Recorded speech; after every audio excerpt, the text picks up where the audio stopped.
Hi folks, I'm Clint Taylor from the Property Investor Centre. Well, on Tuesday 23rd of March 2021, the New Zealand government unveiled a major initiative to target the New Zealand housing crisis. So as part of that announcement, there was a couple of policy changes in there that directly impact people investing into residential property in New Zealand. Now, the first policy change was the extension of the Bright Line rule to 10 years. And secondly, and far more importantly, was the removal of the ability to deduct mortgage interest and offset that against rental income as a business expense for a residential rental property.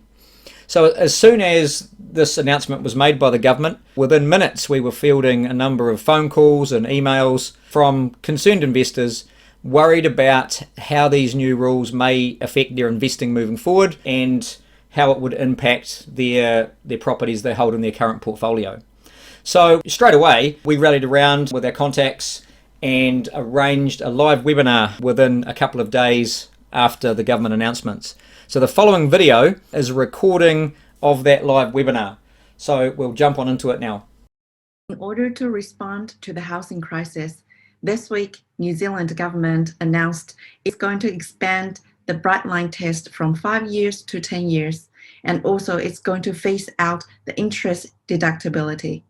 This video is made to educate our property investors around those changes and also give some insights on the strategy going forward. Hi, I am Xiangyue Briggs, founder of Finchun Business Advisory Services. Okay, let's go into the video. Good afternoon, welcome to our webinar.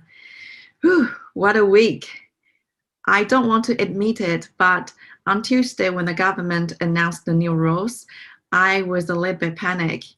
I was already calculating the extra cost I need to pay each year and going forward, what should I do with my investment strategy? And I saw people on Facebook asking questions, expressing anger, fear, frustration, confusion, and I saw information was flowing around on the internet. So I felt there was a need to give people some clarity on the new rules, what they mean to us and how they are going to impact us. And also some guidance on going forward, what we could do as an investor, hence this webinar. The speakers that I've invited are the experts in this area. Before introducing them, a little bit of myself. My name is Xiangyue Briggs. I am an entrepreneur, investor, and most importantly, a mother of two. I will be facilitating the whole webinar and read your questions. Our first speaker, Tony, is a property accountant. Tony is going to explain the new rules to us and what impact they have on us. And after that, we will have Clint, who is a property investor. Clint is going to give us some guidance on going forward, what we could do. Last but not least, my favorite mortgage broker, Eugene, is going to give us some expertise on lending side of things. Throughout the whole webinar, if you have any question, please type them in the chat box and I will read them as the webinar goes when it suits. Otherwise, at the end of the webinar, we will have Q&A session and I will read the questions there. Also, this webinar is being recorded, so it will be sent to all of you and those who can't make it. Okay, without further ado, Tony, it's all yours now. Welcome everybody. My name is Tony from Thornley Accounting, so I'm a property accountant. I've been trying to get my head around the big announcements that were, the Bright Line test was sort of expected, but the interest deductibility wasn't nearly as much, and that certainly comes as a big surprise, and that's probably the confusion and fear and anger that's been on Facebook and all sorts of things. So what I'm going to do today is basically give an overview of the rule changes, and then I'm also going to I've got a spreadsheet here that I'm going to show you all just to see to show you the likely impact that these rules will have on you from a cash flow point of view. And so that and I'll probably make the spreadsheet sort of available to other people as well if they want it as well, and you can maybe do your own calculations as well to determine actually how this is going to impact you depending on the amount of properties you've got, depending on the amount of debt that you've got. So there were two rules that were brought in. The first one was a bit more expected. That was the extension of the Brightline test.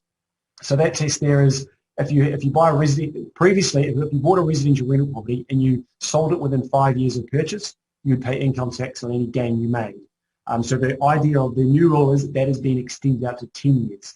So now for properties purchased from the 27th of March, that's on Saturday. So properties purchased from the 27th of March, if they're residential properties and they're sold within 10 years of purchase, now you're going to pay income tax on those gains. There are going to be some exceptions to that. It was mainly around new builds. So if you're buying a new build, and that's typically going to be a property off the plans, then the Brightline test will remain at 5 years for those properties only. In terms of the dates around when a property is deemed to have been purchased, a property is purchased basically at the time you have a binding sale and purchase agreement, which means you've got an offer that's been, I've got some people there, which means you've got, I've just got some people to let in the room here. Sorry, I'm just going to let some more people in coming in. So we've got the Brightline test for new builds being for 5 years. And the date on the purchase is the sale and purchase agreement when it is binding. And when it is binding is not necessarily the unconditional date. According to the ID here, it's the date you issue a signed accepted offer. It may still be subject to a couple of conditions such as finance or builder's report, but that from their point of view is a binding agreement. So if you have a binding agreement dated, or if it's a binding agreement today or tomorrow, then you'll be subject under the older rules. If that binding agreement goes through from Saturday onwards, then you're subject to the new rules, which will be the 10-year Brightline test. So basically it's going to be 10 years for new properties or 5 years for new builds. So that's a little bit about the Brightline test. I think perhaps most of you hopefully have got a bit of understanding of that because the Brightline test has been around for a while now. It's just basically extending it out longer and longer. We've now got, the big change of course was the interest deductibility rules. And basically what those rules were, so up until this point we've been able to, we've got our rental income coming in, we've been able to deduct off our interest costs, we've been able to deduct off our other costs such as rates, insurance, etc., work out what the profit is, and then if it's a loss that gets carried forward perhaps, and if it's a profit we pay tax on that. So the new proposal, the law that's going to change is that the interest deductions are going to change. So for properties that are purchased so from Saturday onwards, the 27th onwards, for those properties purchased from that date onwards, you will not be able to claim any interest whatsoever from 1 October of this year. So you basically get sort of 6 months worth of interest you can claim, and then after that you get no interest.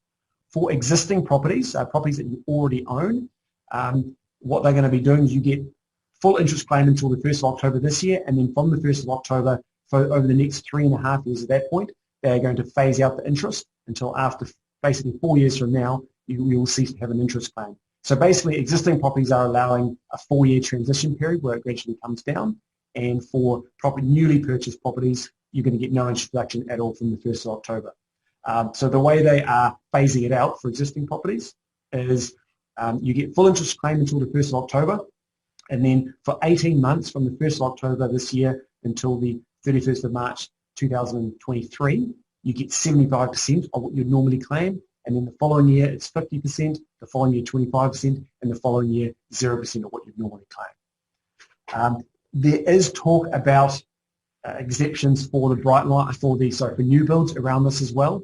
The material that's been released is that the rules around the new build exemption haven't been finalised yet, so there's still a lot of detail to come out around that. So the questions there are, for example, just got some more people in the waiting room, and I think I can admit some more people. So around the Brightline, the new build, they're saying that new builds are going to be exempt from the interest deduction, or at least going to be exempt from the interest deduction rules, which is really attractive for new build properties. The question is, if you've got an existing new build property, will that be exempted? Probably not, I would think. I would think when the rules came out, they're probably going to say actually only newly purchased new builds will be exempt. And then you've got the question of, for those new builds that do qualify for the exception, will they qualify for indefinitely, or will it be for 5 years, or will it be for 10 years? I'm wondering, seeing as the Brightline test for new builds will only be 5 years, I'm wondering if they'll also make the interest exemption perhaps match that and be only 5 years as well. But I don't know. I'm purely speculating on that at the moment. We're going to have to wait a month or two before more details come out regarding the interest exception for new builds.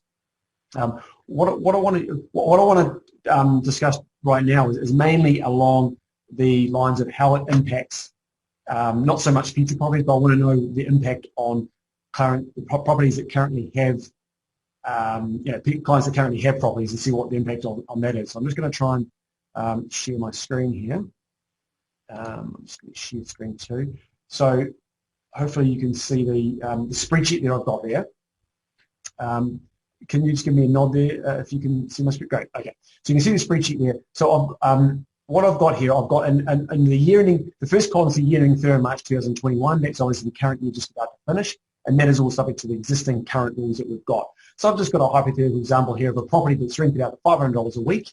And you see that you see $500 a week there. We've got a property manager managing it, some repairs and maintenance. I've just put 20% of the rent might go towards rates, insurance, and repairs. And then I've got on this property, I've got a $400,000 loan, and currently it's fixed at the current 1 year rate, 2.29. And at the moment, that property is currently making a $9,000 profit, and I'm paying 33% tax on that. So currently, I pay tax of $3,000, and it's returning me $6,000 for that property. So that's under the current rules. Then I've got the next 5 columns is basically reflecting how the interest rate, how the interest is getting removed. So what I've got here, I've got this column here, this row here, interest removal. So in year 1, we're going to remove 12.5% of our interest charge. The way I've calculated that is there's no interest reduction for the first 6 months, and there's a 25% interest reduction for the second 6 months. So I've just averaged that out at 12.5%. So you basically you lose 12.5% in the first year, then 25, 50, 75, and then 100% right at the end of it. And right down the bottom there, basically you can see how, I've got the future cash flow here on the property. So in year 1, nothing else remaining. Basically, the cash flow of the property, you can see it dropping from what it was, $6,000 in the very first year, right down to a loss of $3,600 in the following year. There's 2 reasons for that drop in cash flow. One is obviously the fact that we can't claim all the tax deductible interest anymore. But the other factor is on this line here, I've actually also put in marginally increasing interest rates as well, because we're sort of thinking that maybe interest rates will increase over time. The reason I've done that is to reflect that the higher the interest rate, the more you're effectively going to lose out on. And then down the bottom here, we've got the actual cash cost that this new introduction of this rule is costing you. So in this scenario, a property rented at $500 a week with a $400,000 mortgage, I'm expecting that at the end of the 4 years, it's going to cost me an extra $5,000 per year to hold that property, based on a marginal increase in interest rates. If you really want, this is obviously a little bit more complicated, this spreadsheet, but if you really want to calculate things really, really basically what you're going to be doing is you take the value of your total loans, you multiply that by maybe the current interest rate, multiply that by your tax rate, and that's effectively what it's going to cost you based on the new interest removal rules. What I would say is, so obviously it's going to cost property investors more, but what I would say is that you still got to weigh that up against the capital gain that it probably might make. So for example, this property here that's rented $500 a week, let's say it's worth $600,000 and the property market increases by 5%, therefore I've made a $30,000 capital gain. I mean, the question is, am I going to sell this property because I can't be bothered paying the extra $5,000 tax to the government in 4 or 5 years' time? I won't. I'll be quite happy taking my $30,000 capital gain every year, and over the next 4 or 5 years, that's going to be a $100,000 plus capital gain, and that's going to far outweigh any additional interest, so any additional tax costs that I might otherwise have cost me. So that's just to put that into perspective. And just my final thought is just to put something else in perspective is about 2 years ago, interest rates were about 4.5%, and at that point, you could get a tax deduction on it. So it effectively reduced the cost by a third. So your effective interest rate about a couple of years ago was 4.5% minus a third was about 3%. if you compare that to the current rate of 2.3%, even though it's not tax deductible, it's still actually cheaper to borrow today than it was 2 years ago, simply because interest rates have come down so much. So that's just a little bit more to put that in perspective as well. What I'll do is I think that we could probably go to a couple of questions now, or I can take the questions at the end, but I don't want to go on too far over. So I'll hand it over to Clint now, and perhaps I'll just I can hand back the reins. Do you want to take the reins in, Chinyu, or do you want to go to Clint there? Okay, I'll just have to actually check out how I do that. Actually, I'll stop sharing my screen, and then to go back to you. Look at how to do that. Yeah, I've already. You're taking the host. Great. Okay. I've already done it. The reason why I want to be host because then I can let people in without disturbing clients. Yes. On that, Tony, thank you so much. Before that, Clint, can I ask you a question, Tony? Yes. There is one person asked, does it now make sense to have P&L loans rather than interest only? Does it? Yeah, well, I think it really depends on your own situation. Previously, my advice was always, if you've got personal debt, pay that off first and make all your rental debts interest only. These days, I guess it doesn't really matter anymore, No. Whether you're paying principal interest off your personal mortgage or off your rental mortgage, because if you can't claim interest anyway, then it doesn't matter. Having said though, we still do have 4 years. Most of these probably going to be phased out over 4 years. So the answer to that question is probably, yeah, it makes no difference in 4 years. But right now, probably best just to still continue paying interest only if that's what you're on, because you've actually still got another 4 years at reducing interest deductibility. Yeah. Cool. All right, Clint, yours. Shang Yu's already introduced me. I'm Clint Taylor. Along with my business partner Shane Allen, we run the Property Investor Centre and have done since early 2009.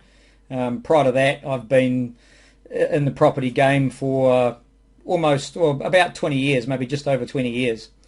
So what I want to discuss, and I've just got a few notes over to the side here, is whether we agree with these changes or not. It doesn't really matter.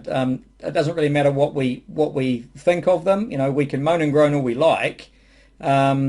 These things have been forced upon us, and we just have to basically pick ourselves up, make the best of the situation, and look at ways of dealing with it, and working with what we've got, with the current properties that we have, and also look at what options are available to us for our property investing and property dealing moving forward. So that's just where I wanted to start, basically. So obviously, as Tony's already mentioned, you know, the extension to the Brightline rule of 10 years, to me personally, it's neither here nor there. It's not really a big deal. You know, at some point in time, we were always going to get some kind of capital gains tax. So, you know, we've basically got it. And it's only for 10 years. It's not the end of the world. As Tony's already mentioned, it's the losing the deductibility of the mortgage interest to offset and claim that against rental income, which is of more concern. Tony's painted the picture there and pointed out what the actual effects of that will be for someone with a mortgaged investment property. And obviously, these things are going to affect each investor differently depending on their own situation. Obviously, the less debt that you have, it's going to have less of an impact on you. If you have no debt on an investment property, well, it really will have no effect on you at all. So, you know, everybody's in a different situation. So you need to look at your own situation and see how much, if any, that will be affecting you.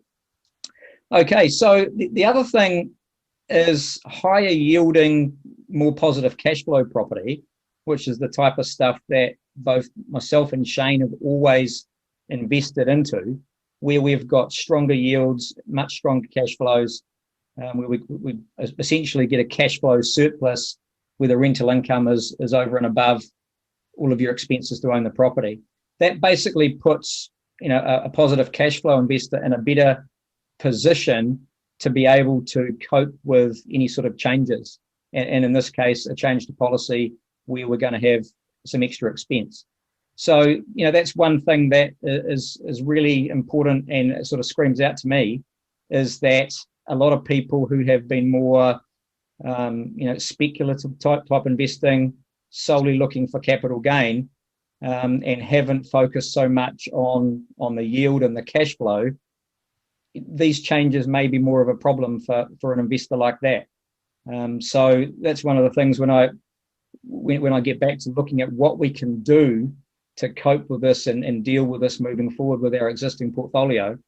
I think it's fair to say that over time, as these next 4 years go past, I think we will certainly see, whether we all agree with it or not, we will certainly see a lift in rental income over that time. Basically, what we've seen in the past, any time that landlords or investors get hit with more expense for whatever reason, that does over time transfer through to rental incomes increasing, or property rents going up. So that will help claw back some of this extra cost that we've got. So that will naturally come over time. I think you'll also see over the next few years, you may see a reduction in the number of rental properties available in the rental market. So rents aren't going to be going down anytime soon. I only see them going upwards. So that will help claw back some. Okay, so as I've already mentioned, high yielding, positive cash flow type properties put you in a better position. So we've got to look at any properties that we've got now that may not be a positive cash flow property, but they're neutral or negative cash flow. Is there anything that we can do to those, or do with the structure of those properties to look at increasing our income out of them, to put us in a better position to move forward and cope with these extra expenses that we will face? Okay, so are you able to restructure your mortgages? And Eugene will be able to talk about this after my talk. But are you able to look at restructuring your mortgages? If you are on P&I, if interest-only mortgages are available to you, you look at moving some loans to interest-only. That will put you in a better, stronger cash flow position and give you a higher ability to, front up for these extra tax expenses, essentially. Okay. One other thing you could look at doing, if you have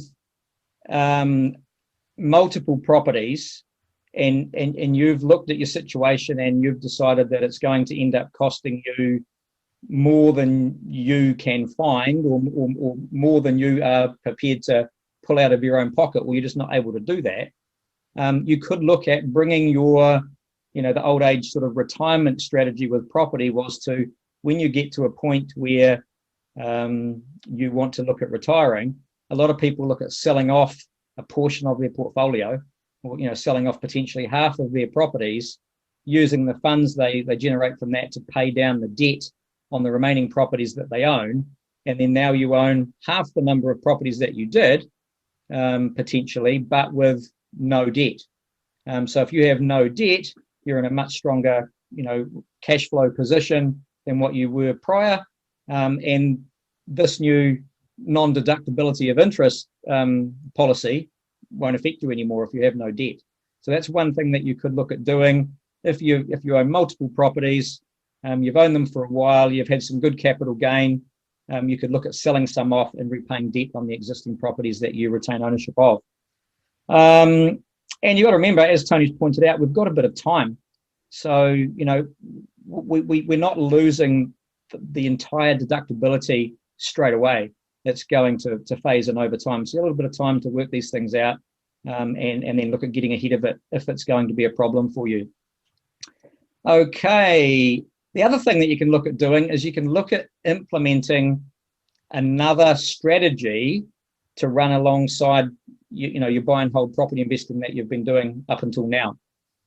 So there's various strategies that you could use. You could look at doing some property trading, for example, where you're able to generate chunks of extra cash that it'll then put you in a better position. You can use that to pay down some debt, improving your cash flow, or you can just have a stronger cash position to be able to deal with the extra tax at the end of the tax year. Okay, so let's have a look at options for property investing moving forward, beyond this new policy change. So we can basically carry on investing in residential property as we have been, but for some people, or a lot of people I know, they haven't been hugely focused on positive cash flow, high yield investing. So like for my own investing, since I started, my very first investment property was a block of 4 2-bedroom units. And I've just followed on that the whole way through over the last 20 years, where basically every investment property I've purchased has had dual or multiple income streams off the one purchase. In 20 years, I could count on one hand the number of single dwelling, 3 or 4 bedroom homes that I've ever purchased. It's less than 5. It's all blocks of units, purpose-built investment properties with much higher yields, and therefore generating a much higher surplus rental income over expenses. So that puts you in a better position to be able to then handle any of these extra costs that we're now faced with. Okay, so we can carry on doing that, but basically focus more so on high yielding, positive cash flow type property. We can look at, and obviously this is, the detail hasn't been announced yet around this, as Tony's mentioned, but we can look at building or buying brand new property. They've already said that the Brightline test for buying new or building new will be 5 years, not 10. So there's a little bit of a advantage there. And at this point in time, they've said that they will likely make new properties exempt from the loss of deductibility of mortgage interest. So if that does happen, there will be certainly a win there with dealing with brand new property. Okay. You can also look at doing some building new and selling, so like a development trading type strategy, a little bit like my trading strategy, where you're building new, but you're not looking at renting it out. You're just going to sell it at the end. So building spec homes and selling them to generate some lump sums of cash. You can use that to pay down some debt, or once again, you're just in a better cash position to be able to handle these changes. You can look at investing or sort of moving into a bit of commercial property. So with commercial property, there's no Brightline rule, and there's also no loss of deduction of the mortgage interest either with commercial property. So obviously commercial property, there comes a few more risks with that, and there's some more trickier lending issues as well, which Eugene might be able to touch on shortly. But that is certainly an option that will be open to some people, is to look at investing in some form of commercial property where these new policies don't apply. Okay, and that brings me to my own personal, preferred option for improving a normal property investment strategy, essentially. And it's what I call a buy and hold investment strategy on steroids, or turbocharging your normal buy and hold investment, buy and hold strategy. And that's where we use we've used this for almost 20 years now. So the main focus has always been on buy and hold property investing. So, accumulating an asset base of property that will go up in value over time and throw off an income. But on the side of that, we use a certain type of property trading strategy that basically enables us to buy and sell property reasonably quickly, without using any of our own money and without having to borrow money to do that. So it gives you the ability, so it doesn't tie up your resource that you're using for your buy and hold property investing. It's not using up any of your debt serviceability, and it's not using up any of your own, cash or equity resource. But it still enables you to buy and sell property, make a cash profit that you can then use to feed back into your buy and hold investment strategy to put towards deposits. So you can pay bigger deposits, you can borrow at lower LVRs, which is quite important now moving forward with LVRs for investors now dropping back down to 60%. So it basically just gives you the ability to make chunks of cash on the side when you're already in the property market looking for properties to buy for yourself anyway. Naturally, you come across deals where you see that there's the opportunity to, to buy and sell it and make a profit, but it might not be something that you wanted to buy and hold and put in your own portfolio. But there's no reason why you can't trade it, make a lump sum of cash, and then feed that money back into your buy and hold strategy. So that's what we've been doing on the side of our buy and hold investing for almost 20 years now. And it's something that works really, really well, and pretty much anybody can do it.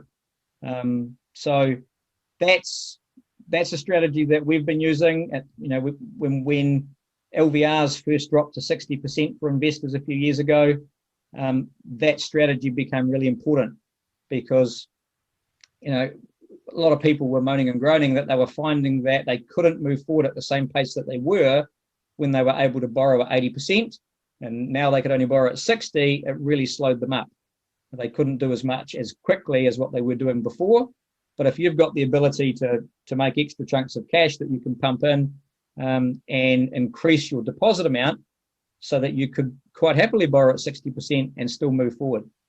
So yeah, that's basically all I've got to say at this point, but it's certainly not the end of the world, guys. I honestly believe, property investment has always been the easiest way for the average person to get ahead.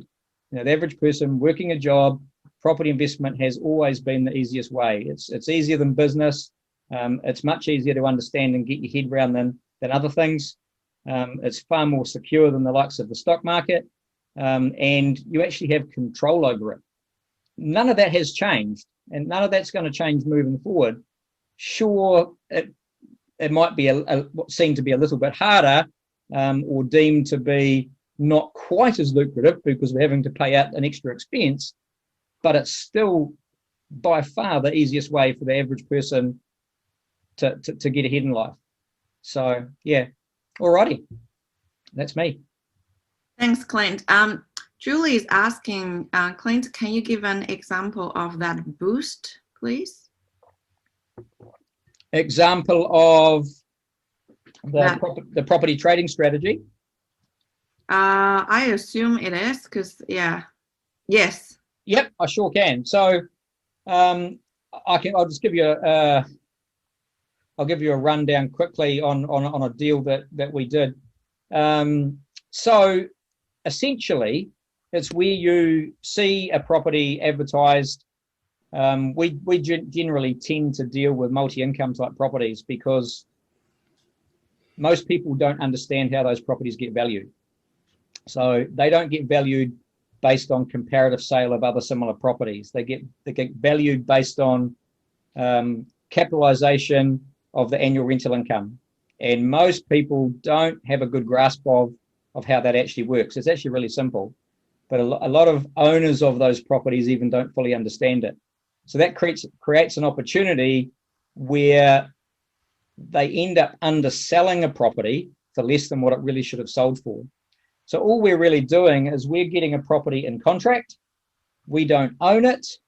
At that point, we do some due diligence on it to make sure that the property is sound and that it's all good and it stacks up.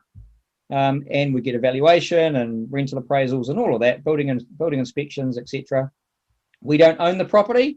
We simply have the option of buying it via a sale and purchase agreement. We then market the property and find another buyer. When that buyer goes unconditional to us and pays a deposit, then and only then do we go unconditional on the original buy agreement, and the settlement of both transactions happens on the same day, a month or 6 weeks down the track. And the difference between the price that we pay for it and the price we've sold it for is our profit margin, and we know exactly what that is going to be before we even take on any settlement risk by going unconditional. So yeah, that's in a nutshell how it works. Obviously, there's a whole lot of fine detail of how you've got to set it up properly to make it work and run smoothly. But yeah, that's in a nutshell. Cool. Thank you, Clint. No worries. Okay. Eugene? Good afternoon, everyone. My name is Eugene from Twine. Look, I won't go into the details that Tony and Clint have gone over. I think we're all pretty clear in terms of what the changes are. But one thing I would like to preface is, remember, this is effectively an announcement. It doesn't exactly mean that it can actually be done. That's one thing to keep in mind. But look, over the past 2 days, I've had dozens of phone calls, and it's pretty much all the same situation. So we have clients who wonder, with their existing portfolio, well, what do we do? Is this it? Is this the end? Should we just start selling down the properties because this is just all too hard? We're getting hit with changes in regulation left, right, and center. And then I've got conversations with clients who are still building, or they're still thinking about, hey, I want to make that next move. So I'll give it a good story of there's one client which is probably in a very typical situation that a lot of investors see themselves in. And it was a working age couple. They're in their late 30s, early 40s, got some young kids, and they're looking to buy a rental property for $600,000 and expected rent about $520 a week on that particular property. And they gave me a call and said, well, look, before this announcement, the numbers stacked up really nicely, but now I don't know, does this actually make any more sense?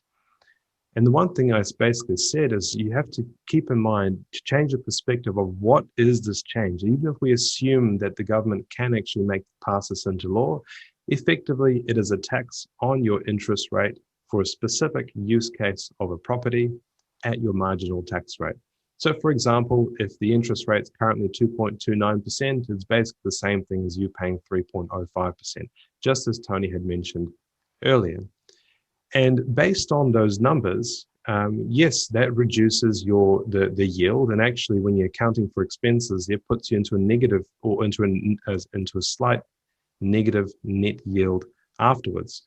But the thing is one of the unique advantages of property investment is leverage. At the end of the day, when you have other security or other properties, and the bank is willing to lend you money on the basis of your credit worthiness, effectively your serviceability, and your equity position across your portfolio. In this particular case, this couple, they would have actually borrowed $600,000 to buy this property simply by using their existing equity from their other properties. So they're not actually putting any cash deposit down. But over time, as Clint mentioned as well, there is more pressure on rents, but rents can't just go up infinitely. Just because our costs have gone up $100 a week doesn't mean we can just push it up $100 a week. There's still a limit to what people can actually afford. But I think it's fair to assume that rental growth would be over the medium term will probably be slightly higher than what average wage growth is. And that's simply because a lot of investors who found themselves in a position where they didn't feel too much pressure to push up rents now seriously need to consider about it. One of our staff in our office, he's got a number of properties, and he made himself proud in the fact that he doesn't raise rents until there's a change in tenancy. Whereas now he seriously actually needs to think about actually raising those rents. And a lot of investors are in that position. So when you do that, average rents do go up. So if we still factor in that rental increase, and then we also factor in other assumptions as well, you effectively are in a situation where you have borrowed $600,000 to buy a $600,000 asset. Yeah, you're topping it up a little bit along the way, but over time, because of the nature of currency devaluation, our asset prices increase. And so even if we assume that, say, a 3% capital gain every single year, in 10 years' time, not only is your rental growth have increased to help you subsidize this payment, but on top of that, you've had the capital gain. And on the subject of interest rates, I think it is safe to say that interest rates should be going up, but we can only really comment on what the market's actually saying. So I think as a medium-term expectation, it's fair to assume that interest rates on average will probably look like what they used to be about 2 years ago. And that's over let's say the next 10 years. That's what the market's telling us right now. And so in other words, by seeing this as a tax on your interest rate, it's like you being at 3%, 3.05% now, and let's say over the next 5 to 10 years, that grows to 4%. So what I'll actually do, I'll actually share a screen. Oh no, I haven't got it. But I've got a nice little table that just shows that diagrammatically. But Shang, if you give me the capacity to do that, I will. I'll actually just share that and actually show diagrammatically what that looks like. But Yeah, I there we just go. made you the host. All right. Can you guys see this all right? Yeah. Cool. So effectively what you have, I've assumed 100% finance because your deposit does actually have value. But if we think about it, effectively we have a pretty average gross yield. There is a negative net yield, and that's because I've assumed a higher interest rate because of this extra tax. But if we assume interest rate expectations grow over time, effectively your cumulative gain over time, it still makes it worthwhile, the investment. But what you can also see is your rent growth increases over time as well. Is it fair that rent growth increases? Well, somewhat yes, because income increases as well. Possibly it might not go up at 4% per year, it might go up at 3% per year, but the principle is still the same. What used to be a very low negative yield, even after accounting for this extra tax and after accounting for higher interest rates as well, the overall, I guess, subsidy that you as the investor do is nowhere near comparable to the overall long-term gain. And so to the investor who is thinking about, should I just sell down my properties and pay down my debt? Well, remember, one significant advantage of buying property is the fact that you can borrow money against it. And Clint also mentioned, compared to the stock market, for example, property is generally a lot less volatile than the stock market. And that's actually why it's not common to borrow money to invest into shares, but everybody can to invest into property. But for the investor who might not have a portfolio like this, maybe their yields are a little bit lower, Clint's points are very fair. Think about, readjusting that strategy to potentially sell down older stock, buy newer stock, subject to the law allowing this, or potentially considering commercial properties. So what does commercial lending actually look like from a lending point of view? Well, one big point is that if whenever we have a residential property to back up the loan, we can typically get residential loan. That means low interest rates, and that means long 30-year loan terms.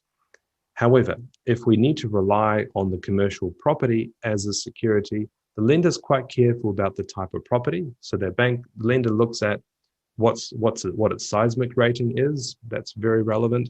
The lender looks at a premium to the interest rate. So they'll look at an interest rate anywhere from 3.5% to 5%, depending on what the type of property it is. They will also look at the type of lease that you have as well. And so the shorter term the lease, a bit more higher risk it is to the lender. But if you have a nice long-term lease and you find a commercial property in in what we call a blue chip location, I guess, then it's more likely that the bank's actually quite happy with that lease and give you a longer loan term. But the maximum loan term you can have is 15 years. So what that actually means is although your yields are often higher under commercial, your expenses are also higher as well. And on top of that, your loan terms are significantly shorter. So if you do consider commercial property, bear in mind the cash flow is not better because the lender expects you to actually pay off that loan significantly more aggressively than residential property.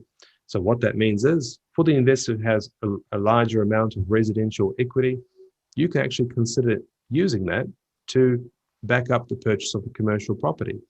That way, you've got a loan that's for the purpose of buying a commercial property. Therefore, under these proposed rules, you can still deduct the interest. You have a nice long loan term and lower interest rates as well. So you can have the best of both worlds. So effectively, the moral of the story here is the significant advantage of property investment isn't gone. What used to be a very good investment is now just a slightly less good investment from a profitability point of view or a cash flow point of view. But I urge every investor to think about, well, why actually are they actually doing this in the first place? Because, and the common example is that we hear from our clients is, well, we're doing this because we don't want to rely on the superannuation. We want to be able to have a cash flow in retirement, or we want to be able to hand down a property to one of our children, for example. Well, if that's the case, the proposition doesn't change. You still have a long time frame. Overall, the fundamentals of the fact that capital gain is effectively built into the system, the fact that rental growth follows income growth most of the time, that does grow over time, and as a result, it allows you to withstand the storm. And there's a comment given to Tony around, should we do principal and interest or interest only? And to that, I agree. Generally, whenever there is family home lending, typically you want to pay that off first. But under these proposed rules, well, you may as well just pay everything principal and interest, really. And to be honest, that's what the bank wants. When a bank gives you a loan for 30 years and you ask for 5 years interest only, you've got 25 years left to pay that off. That's it. The only way to extend that is to restructure or refinance your loan. However, if you're now closer to retirement, or you've changed your jobs, or your circumstances have changed, you may not necessarily be able to do that. So effectively, what happens in those situations is you now have a shorter loan term to pay off that loan. So the recommendation, where possible, and you need to look at your own situation every instance and talk to your financial advisor. But in general, it is a good idea to pay down principal and interest. And yes, that does mean that you are topping up the payment almost always. However, in 30 years' time, if you only follow the minimum payment, that asset is entirely yours, and you've paid it off and you actually achieve your objective. And so effectively, the main advantage of property isn't gone. It's still there. This proposed tax just simply makes investing in a specific type of property more expensive. But for the smart investors, for the ones who are genuinely concerned or worried about how they're going to make this actually work, just think about what Clint said around thinking about the types of properties you hold. Maybe the properties you hold are not fit for purpose as investment properties. Maybe it's best to sell down that $1 million Auckland house that's currently renting you $600 a week and go buy 2 units where you can double the rent for the same money. And as a result, better cash flow. And effectively, any time that there is a change, it's a case of adjusting to it rather than fighting against it. But at the end of the day, I think we're all facing the same issue all at once. The bus, all of us have been thrown in front of the bus all at once. But it doesn't mean that collectively we can put our hands out and stop it, and or see if we can find a way around it. So look, in short, from a lending point of view, it becomes a larger focus on your cash flow. Expect to actually pay down your loans. Interest only is not a given. And for many cases at the moment, the banks have become much more and more conservative on being able to actually reapprove those loans.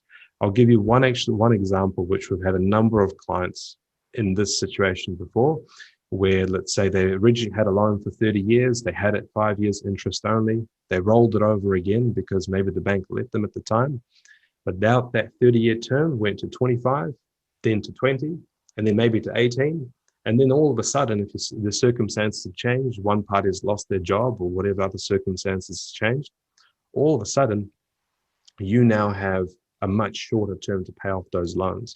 So what I recommend to a lot of investors out there is to actually look at your existing loan structure, consider restructuring or rebalancing while you can now. So if you are in a position to maybe refinance or restructure some of the older loans onto a 30-year term, for example, and then just decide to pay principal and interest, that could be a really great way to protect your cash flow outgoings.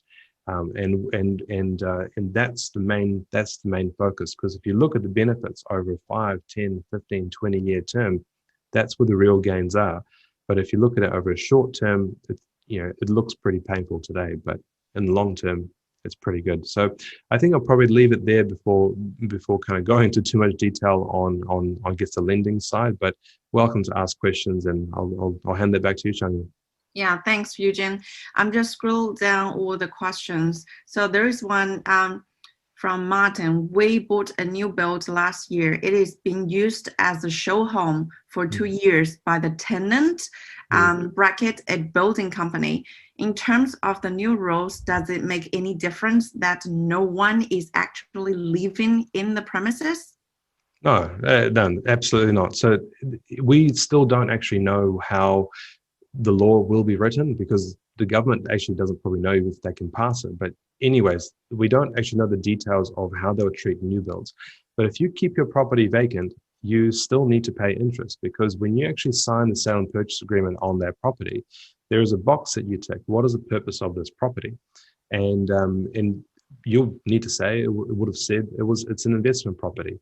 And so in that particular case, you end up foregoing all the rental income, and you still technically need to pay the interest and the tax on top of that interest. So all you've done is, if you think of it from a profit and loss point of view, you've now reduced or removed the income, but your expenses are still the same. But let's just assume that within the law, there's some kind of loophole that if you're not getting the rental income on that property, then it doesn't count. But the problem's still there. You're not getting the rental income, but you still have at least the actual interest expense and the other properties with it as well. So absolutely, it does not make any sense to keep it vacant. Keep it rented, because that's just real cash flow coming in. A question to Tony from Barry. Can we get a copy of Tony's spreadsheet? Yeah, I can send it if you're just going to. Well, I can send it out when I send out the recording. We'll just send out the recording. We can attach that as well. So I'll send it through you, Shane. You can send it out with the link. Yeah. Do you get a list of everyone that's attended? Pardon? Will you get a list of everyone that's attended, so you can just? Yeah, I think I will. Yeah. Okay. Yeah. I'll make sure it goes out with it. Okay. This one, if you are a homeowner living in the property and want to sell it, buy a new one, do it up, sell it, buy again, and renovate. Are there some new rules about people like that? The old rule used to be, if you're exempt from the Brightline test, if it's your main home, you get the main home exemption, but you could only use that main home exemption twice every 2 years from memory. So if you continually do it, you develop a pattern of doing it, then you will miss out on that main home exemption effectively.